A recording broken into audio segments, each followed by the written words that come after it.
নমস্কার বন্ধুরা, আরেকটা নতুন পর্বে তোমাদের সবাইকে স্বাগত জানাই। আশা করছি তোমরা সবাই ভালো আছো, সুস্থ আছো। আজকে আমি তোমাদের সঙ্গে এমন কিছু ছোট ছোট কিচেন টিপস শেয়ার করব বন্ধুরা, যেগুলো আমাদের প্রতিদিনের কাজকে আরও বেশি সহজ করে দেবে। সেই সঙ্গে কিন্তু বন্ধুরা আমরা সংসারের খরচাটাও কমিয়ে ফেলতে পারবো, এমনকি নিজেদের জন্য বন্ধুরা কিছুটা হলেও সময় বের করতে পারবো।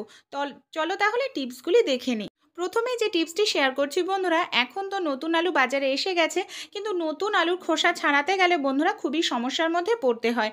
আমরা যদি ছুরি বা বটি দিয়ে খোসা ছাড়াই অনেকটা সময়ও লেগে যায়, এমনকি খোসার সঙ্গে অনেকটা কিন্তু আলু নষ্ট হয়ে যায়। তাই বন্ধুরা কোনো রকম ছুরি বটি ছাড়াই আমাদের বাড়িতে যে এই ধরনের ওষুধের খালি প্যাকেটগুলো থাকে না, এটার সাহায্যেই কিন্তু বন্ধুরা আমরা সেকেন্ডের মধ্যে আলুর খোসা খুব সহজেই ছাড়িয়ে নিতে পারবো। এমনকি আমাদের একটু আলু নষ্ট হবে না।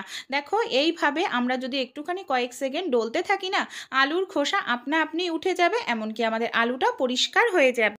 দেখো বন্ধুরা কতটা সুন্দর আলুর খোসাটা আমাদের পরিষ্কার হয়ে গেল। তাছাড়াও আমরা অন্যান্য অনেক কাজে কিন্তু এই ধরনের ওষুধের খালি প্যাকেটগুলো ব্যবহার করতে পারি। তাহলে তোমরাও এই টিপসটি অ্যাপ্লাই করে দেখো, দেখবে তোমাদের যে আলুর খোসা সেকেন্ডের মধ্যেই ছাড়ানো হয়ে যাবে। শুধু আলুর খোসা নয় বন্ধুরা, আলু ছাড়াও তো আমাদের বাড়িতে যে আদা থাকে, আদার খোসাটা ছাড়াতেও কিন্তু আমরা অনেক সময় ছুরি দিয়ে ব্যবহার করি। ছুরি দিয়ে ছাড়ালেও কিন্তু দেখা যায় বেশ কিছুটা আদা খোসার সঙ্গে নষ্ট হয়। এইভাবে আদার খোসাও কিন্তু বন্ধুরা আমরা সেকেন্ডের মধ্যেই ওষুধের খালি একটি প্যাকেট দিয়ে দেখো কত সহজে ছাড়িয়ে নিতে পারছি। তাহলে এই টিপসটি কীরকম লাগলো অবশ্যই কিন্তু আমাকে কমেন্ট করে জানিও। ভালো লেগে থাকলে একটি লাইক করো। তাহলে চলো বন্ধুরা আমরা পরবর্তী টিপসটি দেখে নিই। এখানে দেখো একটি গামলা নিয়ে নিয়েছি আমি। ছোট গামলার মধ্যে আমি হালকা উষ্ণ গরম জল নিয়েছি বন্ধুরা। এর মধ্যে আমি দিয়ে দিচ্ছি 1 চামচ পরিমাণ ভিনিগার। এখানে তোমরা ভিনিগারের পরিবর্তে বন্ধুরা লেবুর রসও ব্যবহার করতে পারো। সেই সঙ্গে বন্ধুরা আমি দিয়ে দেবো 1 চামচ মতো নুন, যে নুন আমরা রান্নায় খেয়ে থাকি। আর আমি দিয়ে দিচ্ছি বন্ধুরা এখানে 1 টাকা পাতার শ্যাম্পু, যে কোনো শ্যাম্পু এখানে তোমরা ইউজ করতে পারো। তারপর দেখো চামচের সাহায্যে সবগুলো উপকরণ খুব ভালো করে মিশিয়ে নেব। এই যে জলের মিশ্রণটা তৈরি করলাম, এটাকে কি কাজে ব্যবহার করব বন্ধুরা চলো দেখে নিই। শীতকালে কিন্তু বন্ধুরা আমাদের দেখা যায় পায়ের আঙ্গুলগুলো অনেক সময় ঝিঝি ধরে যায় বা ব্যথা করতে থাকে, আবার তো অনেকের পা ফাটার সমস্যাও থাকে। কিন্তু বন্ধুরা আমি সপ্তাহে একদিন কিন্তু নিজের জন্য সময় বের করে এই টিপসটি অ্যাপ্লাই করি পায়ের ক্ষেত্রে। কারণ আমরা মুখের তো অনেকেই যত্ন নিই, অবশ্যই মুখের সঙ্গে সঙ্গে পায়ের যত্ন নেওয়াও প্রয়োজন। এইভাবে হালকা উষ্ণ গরম জলের মধ্যে মিশ্রণ তৈরি করে নিয়ে আমরা যদি পাটাকে 5 মিনিটের জন্য একটু ভিজিয়ে রাখতে পারি, 5 মিনিট না হলেও বন্ধুরা 1 থেকে 2 মিনিট ভিজিয়ে রাখবে, দেখবে অনেক আরাম হবে। পায়ে ঝিঝি ধরার সমস্যা চলে যাবে, পা ফাটার সমস্যা থাকলে সেটাও চলে যাবে। এবার দেখো আমি একটি পা ঘষনি নিয়ে এইভাবে একটু পাটাকে ঘষে নেব, তাহলে মরা যে চামড়াটা আছে না সেটা উঠে যাবে, এমনকি আমার পাটা পরিষ্কার থাকবে। এমনিতেও আমার পা ফাটে না, কারণ আমি কিন্তু এই টিপসটি ফলো করি। তাই তোমরাও ফলো করো বন্ধুরা, তোমাদের পা থাকবে নরম কোমল, এমনকি পা তোমাদের পুরো শীতেও ফাটবে না। দেখো এইভাবে আমি কয়েক সেকেন্ড রেখে বন্ধুরা আমি কয়েক সেকেন্ড এইভাবে পা ঘষনি দিয়ে ঘষে নিলাম। তারপর আমি নর্মাল জল দিয়ে তোমাদের পাটিকে ধুয়ে দেখাচ্ছি। বন্ধুরা পাটাকে আমি খুব ভালো করে নর্মাল জল দিয়ে ধুয়ে মুছে নিয়েছি। দেখো আমার পাটা কতটা সুন্দর পরিষ্কার, এমনকি নরম রয়েছে। আমার পায়ের গোড়ালি কিন্তু কখনোই ফাটে না বন্ধুরা। এবার যেটা করতে হবে, এইভাবে পরিষ্কার করার পর আমাদের বাড়িতে তো ভ্যাসলিন সবার কাছেই থাকে, এর দামটাও কম।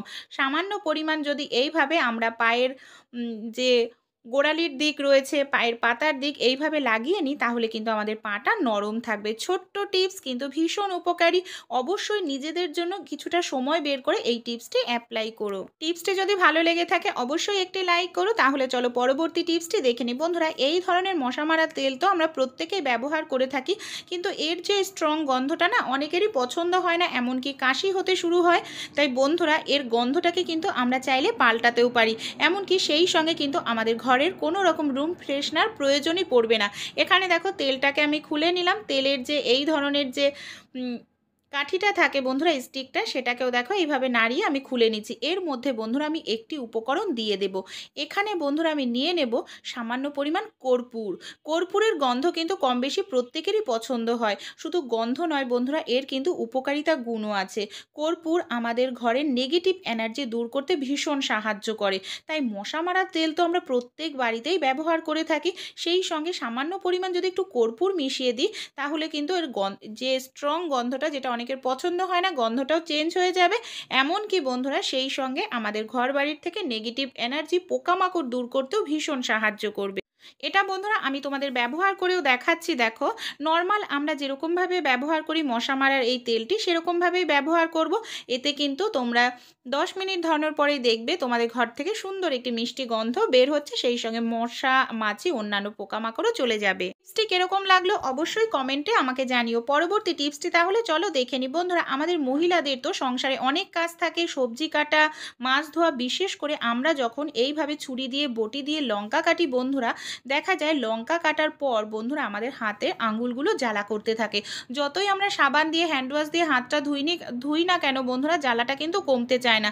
তাই বন্ধুরা, লঙ্কা কাটার পর তোমরা এই টিপসটি অ্যাপ্লাই করতে পারো, দুর্দান্ত কাজ দেয়। যদি তোমাদের কোনো কারণে লঙ্কা কাটার পর হাত প্রচণ্ড জ্বালা করছে, তখন তোমরা কি করবে, দুধ কিন্তু আমাদের কম বেশি প্রত্যেকের বাড়িতেই থাকে, আর এখানে কাঁচা দুধই কিন্তু নিতে হবে। কাঁচা দুধ নিয়ে যদি হাতে সামান্য পরিমাণ নিয়ে এইভাবে একটু ডলে নাও, তাহলে দেখবে তোমাদের হাত একটু জ্বালা করবে না। কয়েক সেকেন্ডের মধ্যেই তোমরা এই রেজাল্টটি পেয়ে যাবে। তোমাদের হাতের যে লঙ্কা লাগার কারণে জ্বালা করছিল না, সেটা সঙ্গে সঙ্গে কমে যাবে। বন্ধুরা, তোমরা নর্মাল জল দিয়ে হাতটিকে ধুয়ে নেবে। এতে কিন্তু তোমাদের হাতটিও নরম থাকবে, যেহেতু দুধ আমাদের ত্বককে ময়শ্চারাইজার রাখতে সাহায্য করে। ছোট্ট টিপস বন্ধুরা, ভীষণ উপকারী। অবশ্যই তোমরা অ্যাপ্লাই করে দেখো, তারপর আমাকে কমেন্টে জানিও কিরকম রেজাল্ট পেলে। তাহলে চলো পরবর্তী টিপসটি দেখে নিই। রান্না করার পর বন্ধুরা অনেক সময় হয় আমাদের কড়াই দেখা যায় একেবারে পুড়ে যায়, আর এই পোড়া কড়াইয়ের পোড়া দাগ তুলতে তো আমাদের অনেকটা সময় ঘষা মাজা করতে লাগে, হাতও ব্যথা করতে থাকে। কিন্তু বন্ধুরা এখন অনেক সময় লাগবে না, শুধু 1 মিনিটেই তোমরা এই কড়াইয়ের নোংরা বা পোড়াটা তুলে ফেলতে পারবে। দেখো, এর জন্য আমি এই পোড়া কড়াইয়ের মধ্যে দিয়ে দিচ্ছি হালকা উষ্ণ গরম জল। গরম জলটা অবশ্যই দিতে হবে কিন্তু বন্ধুরা, তাহলে পোড়াটা তুলতে সাহায্য হবে। সেই সঙ্গে বন্ধুরা আমি দিয়ে দেবো এখানে দেখো 1 চামচ মতো বেকিং সোডা। এখানে আমি বেকিং সোডা দিচ্ছি। এরপর এই কড়াইটাকে বন্ধুরা আমি এখানে দেখো 5 মিনিটের জন্য ভিজিয়ে রেখেছিলাম। 5 মিনিট ভিজিয়ে রাখলেই বন্ধুরা কড়াইটার যে পোড়া অংশটা না, সেটা আপনা আপনি উঠে যেতে শুরু করবে। 5 মিনিট পর দেখো ফিরে এসে আমি চামচ দিয়ে এইভাবে তুলতে থাকছি, দেখতে পাচ্ছ পোড়াটা কত সহজে আলগা হয়ে উঠে আসছে। পুরোটা পোড়া কিন্তু বন্ধুরা ওঠেনি। দেখো, চামচ দিয়ে যতটা সম্ভব হলো আমি এইভাবে পোড়াটা পরিষ্কার করে নিলাম। এর মধ্যেও এখনও বেশ কিছুটা পোড়া আমার রয়ে গেছে। এই বাকিটাকে কিভাবে পরিষ্কার করব বন্ধুরা, এটাও কিন্তু পরিষ্কার করতে আমাদের অনেকটা সময় লাগবে না, শুধু 1 মিনিট। এর মধ্যে আমি নিয়ে নিচ্ছি বন্ধুরা সামান্য পরিমাণ চিনি। হ্যাঁ, চিনি কিন্তু ভীষণ কার্যকারী, কারণ চিনি দানা দানা হওয়ার কারণে স্ক্রাবের কাজ করবে। এখানে দেখো চিনি আর কসবাইট দিয়ে এইভাবে আমি ডলে নিচ্ছি। দেখবে আমাদের যে পোড়া কড়াইটা বন্ধুরা মিনিটের মধ্যেই পরিষ্কার হয়ে যাবে। চিনি এখানে স্ক্রাবের কাজ করার জন্য যে পোড়া অংশগুলো দেখো কত সহজেই আমাদের উঠে যাচ্ছে, এমনকি তারের কসবাইটও আমাদের এখানে ব্যবহার করতে লাগছে না। দেখো, তোমরাও এই টিপসটি ফলো করতে পারো বন্ধুরা, দেখবে এরকমই কিন্তু আমার মতো দুর্দান্ত রেজাল্ট পাবে। দেখো, পুরো কড়াইটাই আমার পরিষ্কার হয়ে গেল। কিন্তু বন্ধুরা কড়াইটার মধ্যে একটু তেল চিটচিটে ভাব রয়েছে, এর জন্য আমি এখানে একটু সাবানের লিকুইড দিয়ে দেবো। এই সাবানটির লিকুইড আমি নিজেই বাড়িতে বানিয়েছিলাম, তোমাদের সঙ্গে শেয়ার করেছি। এটা দিলে কি হবে, আমার কড়াইয়ের মধ্যে যে তেল চিটচিটে ভাব আছে না, সেটা পরিষ্কার হয়ে যাবে। এবার বন্ধুরা আমি কড়াইটি তোমাদের ধুয়ে দেখাবো যে কতটা সুন্দর পরিষ্কার হলো। জল দিয়ে ধোয়ার পর বন্ধুরা দেখো আমার কড়াইটা পরিষ্কার করতে কিন্তু 1 মিনিটই সময় লেগেছে, তার বেশি নয়। পুরো পোড়া কড়াইটা কত সুন্দর পরিষ্কার হয়ে গেছে। আশা করছি এই ছোট্ট টিপসটি তোমাদের কাজে লাগবে। তাহলে চলো পরবর্তী টিপসটি দেখে নিই। এখানে বন্ধুরা দেখো আমি 2টো আলু নিয়েছি। আলু তো আমরা রান্নায় খেয়ে থাকি, কিন্তু আজকে আমি তোমাদের সঙ্গে শেয়ার করব আলুর খুবই দুর্দান্ত একটি টিপস। আলুটাকে সবার প্রথমে এইভাবে আমি গ্রেটারের সাহায্যে গ্রেট করে নিচ্ছি। আলুই বন্ধুরা দেখো আমি এইভাবে গ্রেট করে নিলাম। এবার দেখো আলুর যে রসটা আছে না বন্ধুরা, এটা কিন্তু ভীষণ উপকারী। এটা যেমন আমাদের ত্বকের জন্য, তাছাড়াও কিন্তু আরও অন্যান্য কাজেও ভীষণ উপকারী। এখানে দেখো আজকে ত্বকের কোনো টিপস শেয়ার করব না বন্ধুরা, অন্য একটি টিপস আমি তোমাদের সঙ্গে শেয়ার করব। আলুর রসটাকে এইভাবে আমি চিপে চিপে আলাদা করে নিলাম। বাকি আলুটাকে আমি রান্নায় কাজে লাগাবো। আমাদের বাড়িতে যে এই ধরনের পুরনো সেলাই মেশিনগুলো থাকে না, এগুলো দেখা যায় আমরা যদি ব্যবহার না করি বন্ধুরা, অনেক বছরের পুরনো হয়ে গেলে জং ধরে যায়, এমনকি নষ্ট হয়ে যায়। যতই আমরা যত্ন সহকারে রাখি না কেন বন্ধুরা, দেখো এটা যদি জং ধরে যেতে থাকে লোহার জিনিস তাহলে কিন্তু বেশি দিন আর টেকসই হয় না, আমরা আর ইউজ করতে পারি না। এই মেশিনটা দেখতে পাচ্ছ, এটা কিন্তু বহু বছরের পুরনো মেশিন বন্ধুরা, দেখেই তোমরা বুঝতে পারছো। এখানে যে আলুর রসটা আমি বের করে নিয়েছিলাম বন্ধুরা, এখানে আমি নিয়ে নিয়েছি পুরনো একটি ব্রাশের সাহায্যে বন্ধুরা এখানে আলুর রসটাকে আমি মেশিনের গায়ে খুব ভালো করে এইভাবে লাগিয়ে নেব। আলুর রস কিন্তু লোহার জিনিসের জং ধরা আটকাতে সাহায্য করে। এই টিপসটি তোমরা গুগলে সার্চ করেও দেখে নিতে পারো, এতে কিন্তু তোমাদের লোহার যে কোনো জিনিসের ব্যবহার করতে পারো, এতে তোমাদের মেশিন কিন্তু ভালো থাকবে, কোনো রকম জং ধরবে না। দেখো আমি এইভাবে মেশিনের পুরো গায়ে আলুর রসটিকে লাগিয়ে নিচ্ছি। দেখতে পাচ্ছ যেখানে যেখানে জং রয়েছে সেখানে সেখানে বেশি করে লাগিয়ে নিচ্ছি। ছোট্ট টিপস বন্ধুরা, অবশ্যই অ্যাপ্লাই করো, আশা করছি তোমরাও খুব ভালো ফল পাবে।